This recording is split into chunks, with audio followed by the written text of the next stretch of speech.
Good afternoon. I'm Bill James, the superintendent of Lexington School District 2, and on behalf of our board, our staff, and approximately 9,000 students, it's my pleasure to welcome you to our district. We're proud that the governor has selected this school as a launch point for his educational plan, and I think it's fitting since this facility was designed around innovative ideas to change educational delivery and student outcomes. I am extremely proud and honored at this point in time to introduce the 117th Governor of the state of South Carolina, the Honorable Henry McMaster. Governor. Thank you. Thank you, Doctor. We appreciate y'all coming out. It's very exciting to be in a beautiful building like this on a beautiful day like this with these great teachers that you'll hear from in a minute, as well as the finest legislative team in the whole world. And we are, go right ahead. But this is good news on steroids. We are making great progress. First, just a few facts. You probably know that we have now public school teachers in South Carolina, public school teachers, 52,723. But at the end of 2018, we had 621 vacant positions. That's too many, and that was up 13% from the year before. Another troubling fact is that students receiving teaching degrees has been down 32% since 2012. That's not a good statistic. 7,300 teachers have left the classroom in 2017. 48% of them taught for 5 years or less. So what we have happening is and 17% left in 1 year. We have a lot of great people who want to go into one of the greatest professions, which is teaching, but they just can't make it last. They don't want to do it for the money, but they can't do it without the money. So we're fixing that now. For us to maintain our competitive edge, which we clearly have in the United States today, and we see it all over the place with these big companies that could go anywhere in the world, and they're coming to South Carolina because of the people. They understand what we have in our people, strong people. But in order for us to stay strong, we have to be competitive in our teachers. We must have the best classroom teachers anywhere in the country, and that is our aim. In 2019-2020, that is last year's state budget, we invested $159 million to raise the teachers' compensation with an emphasis weighted towards the newer teachers, because we wanted to reverse that trend of the teachers leaving before they finish their 5th year. Today, we are proposing a $3,000 pay raise for each of the state's 52,733 teachers. That's across the board, regardless, not weighted one way or the other, experience $3,000 per teacher. It's a $200 million investment. It'll be the cornerstone of my executive budget, which will be released in January, and it has the support of everyone that you see here on this stage today, as well as others who could not be here because of conflict. This comes out to a 7% per average teacher raise with this $211 million. And let's look at what that means. We chose a flat amount against a percentage, because that's the way we did it the last time, because it'll have a greater impact inside the classrooms and also in the boardrooms around the country when business leaders are looking for the best place to go. They know we have great research universities. They know we have the finest technical college system in the whole world. They know we have great weather. We have great people. We have everything we need, a great port. But what they are looking is they want to know what is going on in the classrooms. And we have acknowledged before that we have some weak links.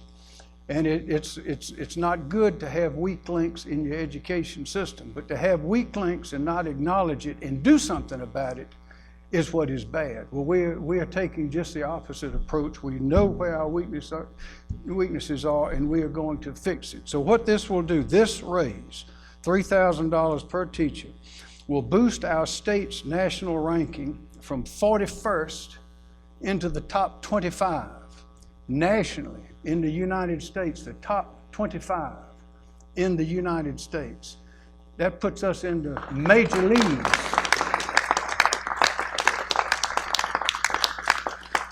In the last 3 years, the minimum starting salary for new teachers will have increased 26% in just the last 3 years, from $30,000 to $38,000. In 2020, South Carolina teachers will make $2,456 above the southeastern average for teacher salaries. And again, ladies and gentlemen, we'll be in the top 25 for the first time, not in the bottom half, but in the top half, the top 25 in the United States for the first time that we know of in our history. So as we look forward, all I see is blue skies, green lights, and open doors for the people of South Carolina. And we plan to hit that accelerator, and are going to succeed. And this that we're announcing today is a big, big step forward. But just a little bit more. There's more that we have to do. We've got, not only we need to reform, we need to transform our education system. And there's some other things we have to do. The delivery system we have is not working as well as it should. Last year, Speaker Lucas and President Peeler and I called on the State Revenue and Fiscal Affairs Office to objectively review South Carolina's outdated education funding formula and to suggest a new, more efficient and modern funding model for the General Assembly to consider. In October, their final report proved much of what we already knew to be true, and that is the manner that we fund K through 12 education is confusing, not working, and is no longer sustainable. It's very difficult to even understand. There's no easy solution. It's going to take a lot of parts, but what we're doing today is an enormous step forward. Finally, our reform also must include accountability, efficiency, and transparency for local school boards and administrators. We must know who's doing what, how they're doing it, where the money is going, and why, to ensure taxpayer dollars are being properly delivered and utilized in the classrooms. Testing, there's too much of it. It's been compounded. It's like compound interest. Compound interest is great if you're earning it. The compound testing is terrible if you're having to give it. And we have tests that are overlapping, that are contradictory, that don't make sense, and probably outdated and inefficient. So we're going to fix that as well too. Speaker Lucas and the House have passed a comprehensive education reform bill, and the Senate is working on their version. We like that. We want to have that collaboration and cooperation. So ladies and gentlemen, through this collaboration and cooperation, which has reached new heights in just the last few years, of this great team, many of whom are the members you see here, and there are others, teachers all around our states, I am confident that the people of South Carolina can devise a system of effective, efficient education for our people. Because remember, it is these companies that could go anywhere in the world. There's a good test case. When you try to figure out how we are doing compared with the rest of the country, you look at people who've got no roots anywhere that are looking to invest hundreds of millions or billions of dollars, and everything is at risk. They want to go to the very best place, and they're coming to South Carolina, and there are more of them. And when we do this, there'll be even more, and that means jobs and prosperous futures for the people of South Carolina. So I want to thank all the teachers in this state, particularly those who have been struggling and are holding on. We appreciate your persistence, we appreciate your patience, but the day has arrived where we are moving into the major leagues. Things are getting stronger, and we promise you we're going to have remarkable results and progress. Thank you.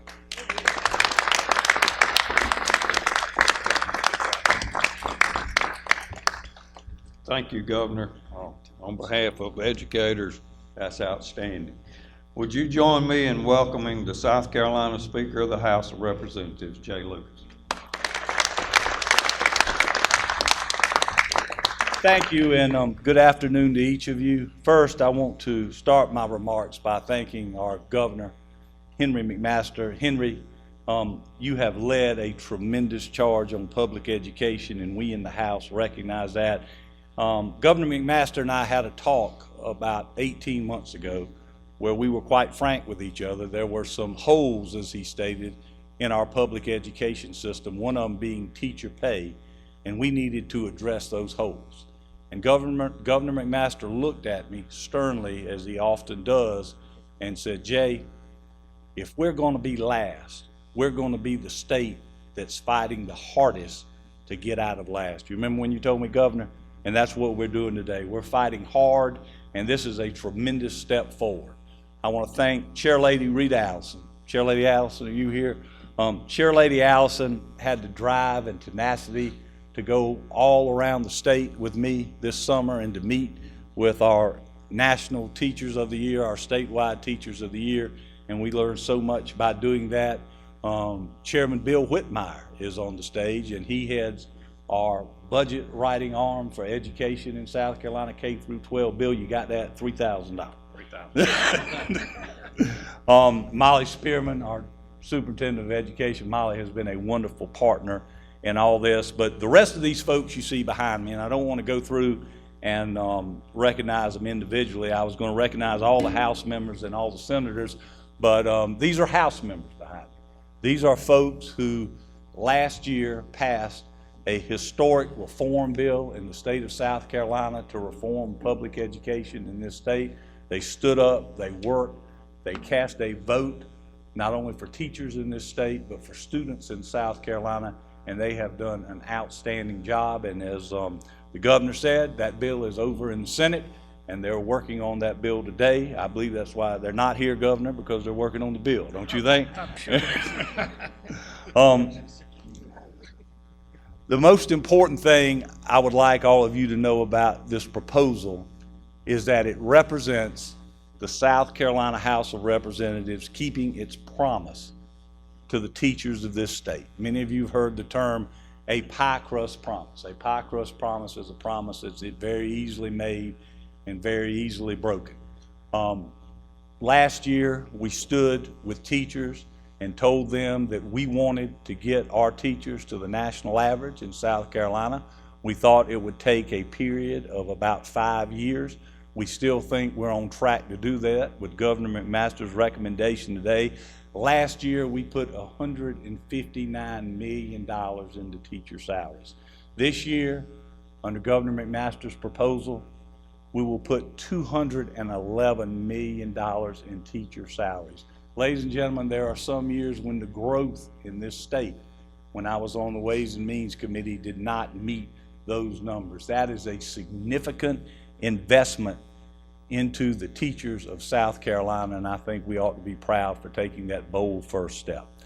You know, South Carolina is in the midst of an economy that is the envy of our southeastern neighbors. When you look at North Carolina, they're not doing as well as South Carolina. When you look at Georgia, and they're having to cut their budget and lay off employees, South Carolina is truly the envy of the southeastern states because of our economy. Our economy is buttressed because of our workforce. Our workforce has to be supplemented by our education system in South Carolina, and the lifeblood of our education system is the teachers who are with us today and who are in the classroom today. Again, education has been the centerpiece for the House for the last 18 months, really since 2016, when we went out and spoke with all of the statewide Teachers of the Year. You would be surprised, but most of them didn't want to talk about salary. Salary is important to them. We know it's important to them, but they wanted to talk about testing, as Governor McMaster mentioned. They wanted to talk about classroom climate. They wanted to talk about parental support. They wanted to talk about reading and the ability of a student to read by the time the student gets to the 3rd grade. So this is one huge component of a larger reform that we're undertaking in South Carolina. As the governor said, the average teacher salary in South Carolina is now in excess of $56,600. It was $54,000. Now that is far in excess of the southeastern average. In 2016, 2017, the average teacher salary in our state was barely $50,000. We have dedicated ourselves these last 2 years to bringing this number up to reflect the importance of teachers in South Carolina. I want to talk about starting teacher salary just for a minute. Next year, the starting teacher salary in South Carolina will be $37,500. $500. Last year it was $34,000. 2 years ago it was $30,000. The year before that it was $29,500. At $29,500, there is no doubt why we could not get teachers to go into the profession of teaching in South Carolina. I think we've started a positive movement in that regard, but again, this is just the second step of a 5-year promise to raise teacher salaries in South Carolina.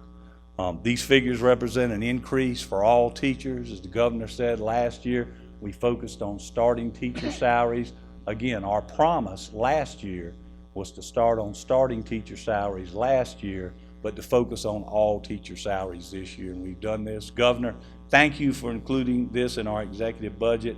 Thank you for giving Chairman Whitmire and the rest of the House instructions on how we need to proceed with teacher salaries this year. I think it's an outstanding continuation of what this House, these members behind me, have stood for, and that is improving education in South Carolina and improving teacher salaries and living conditions in this state. Thank you all.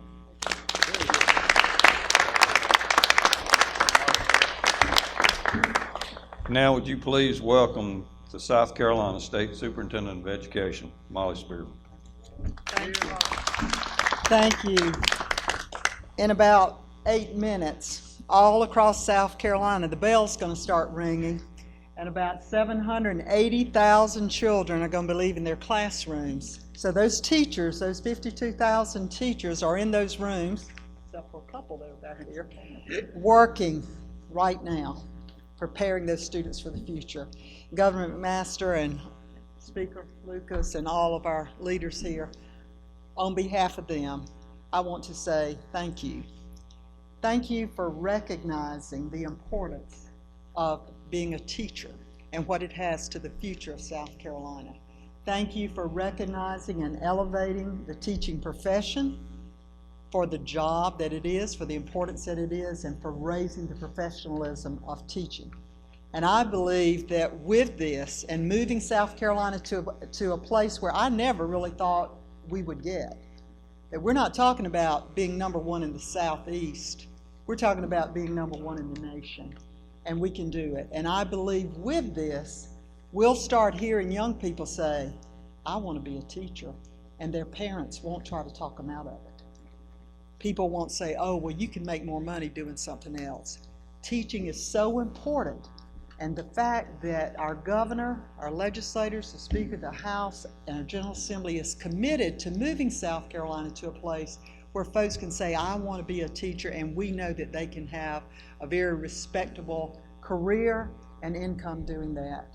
And I pledge to you, because we know salary's not the only thing, it's certainly a big thing, but our teachers are out there working hard, and we will work even harder to make sure that every student in South Carolina gets the quality instruction that they need in the classroom, and that every student in South Carolina gets the opportunity to become the best of what they can be for the future of our state. This is a great day.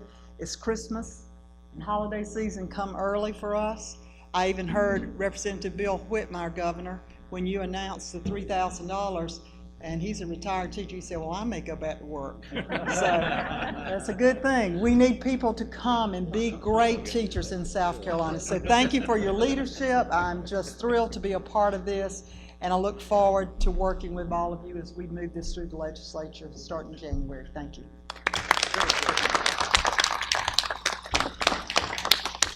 Thank you, Molly. I've asked 2 of our teachers, who I personally am a little partial to the Lexington 2 teachers. I feel like they're as good as anybody in the state of South Carolina. But I chose these 2 young women specifically because they have dedicated themselves to this district, to this community, and most importantly, the children of the state of South Carolina. And as the governor spoke about, they've endured that first year salary and trying to do all the things that everybody wants to do to buy a house and cars and those kinds of things. And I think the return on their investment is well spent. These young women are young enough that their career will extend to a time when the children whose parents they teach are sitting in kindergarten classes right now. I'm proud to introduce to you Ms. Meredith Blackwood, third grade teacher at Casey Elementary and the Casey Elementary School Teacher of the Year for this year, and I'll add, reading teacher extraordinaire. Meredith? Thank you. If you all were a class of third graders, this would be much easier. First, I would like to extend a personal thank you to State Superintendent Spearman, Governor McMaster, and our state legislators for listening, for allowing the voices of South Carolina educators to be heard. The 2019-2020 4% salary increase was a necessary step in showing educators statewide that we are valued and appreciated. For my household, a 4% salary increase means an 8% increase. A $3,000 salary increase means a $6,000 increase. You see, my husband and I are both educators. The most recent salary increase played a significant role in allowing us to purchase our first home. While we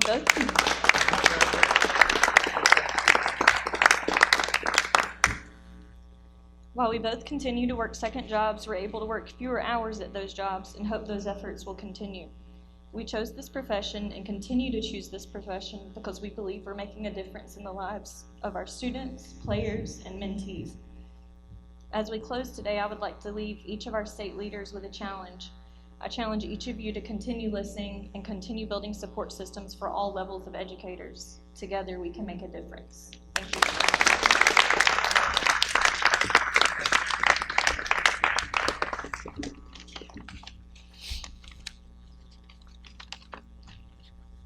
If there's any question about why we do what we do, that should have answered it.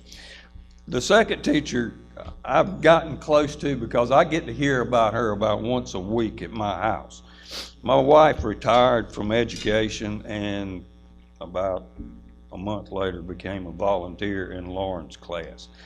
Lauren Rawls is a 4-year-old kindergarten teacher at Casey Elementary. And what she does is nothing short of amazing. And if you ever doubt that and would like to sit in a room full of 4-year-olds, I'm sure she has a day when Cynthia isn't going to be there and she'll be volunteer. But with that said, Lauren, would you come forward?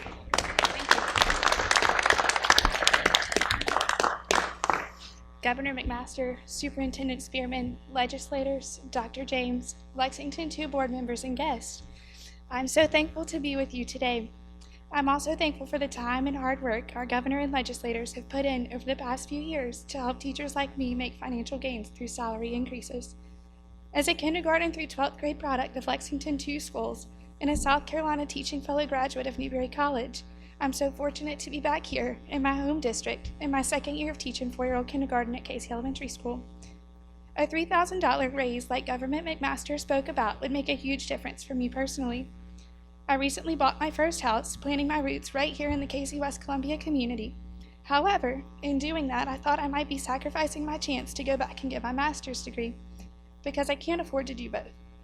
This $3,000 raise would make the difference for me to be able to get my master's degree right here in South Carolina, so that I can be a better teacher for today's students and can be prepared for tomorrow's. Thank you.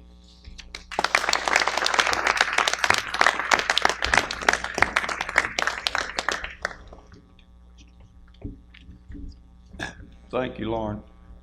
I think the governor would take questions. Sure. Okay. If I misspoke. No, that's all right. So will the speaker and the super. Anybody have a question? We don't know that for sure because it hadn't all been compiled, but where we actually are, it's a good question. We don't know that, but we're estimating that with this will move us up into the top 25. Where exactly we'll land, we won't know till all the figures are in from the other states. But this is a great first time we've been in this position, and it's only the beginning. We're getting better and better.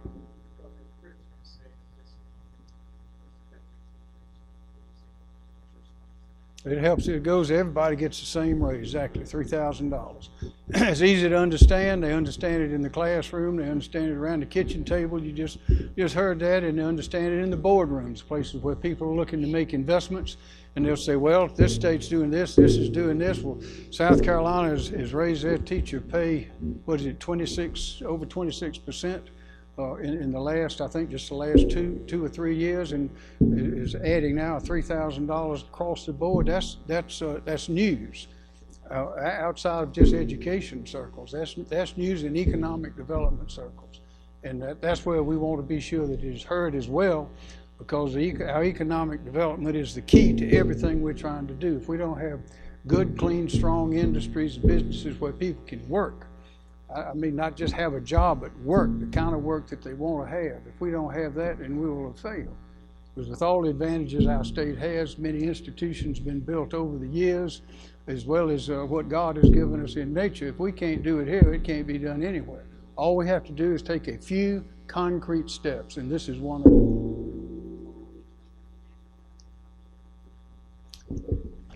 What's the no? Ryan, do you have the number? National average? About 60. So we're at 52 now. So we're about $8,000 below it now. Is that right?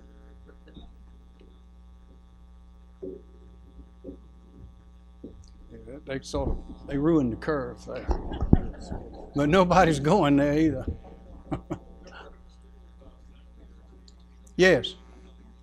Well, yes, you remember when we started with, as the speaker mentioned, we met earlier with President Peeler, and this is a continuation of that plan and that working relationship. There, a number of the senators were invited today. Everyone has conflicts and can't be here. It's Christmas time, but this is something that's going to happen. You can count on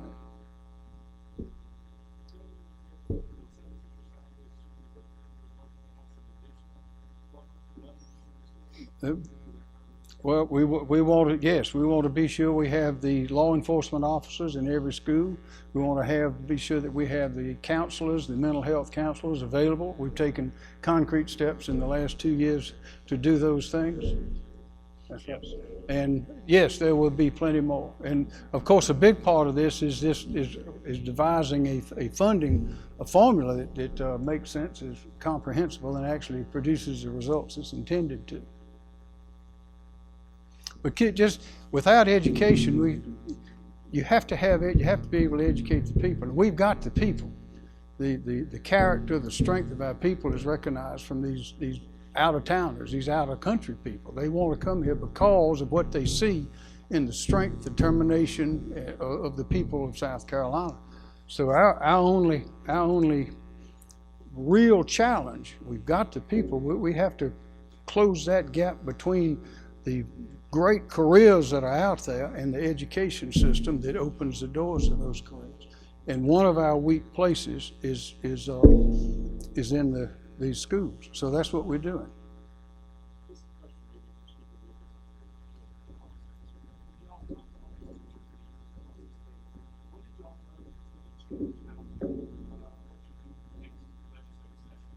Well, that's a great question. I think we learned an awful lot.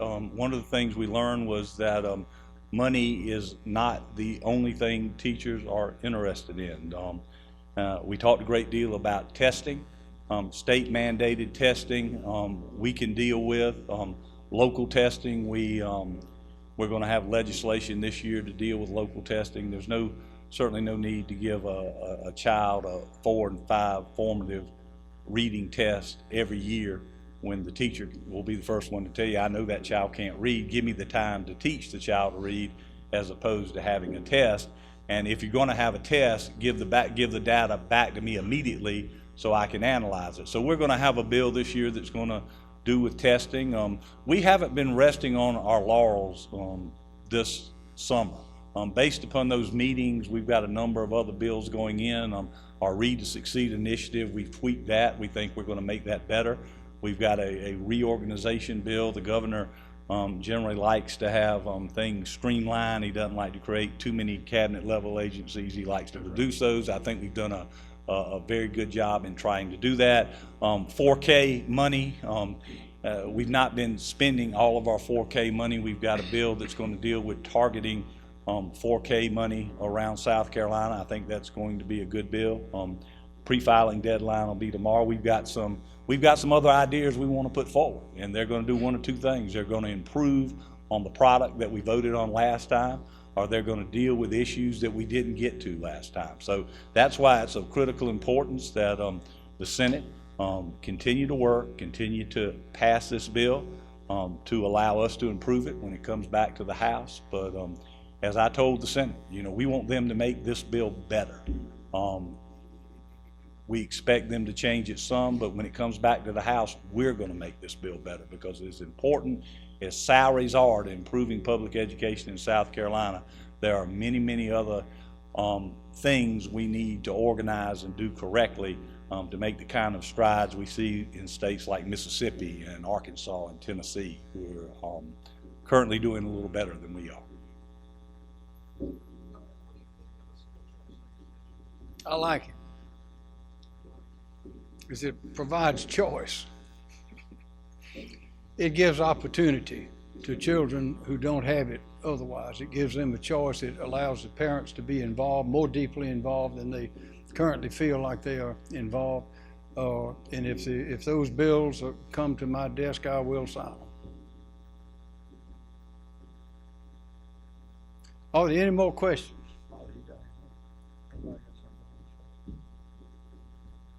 Okay. Thank you very much. Thank you.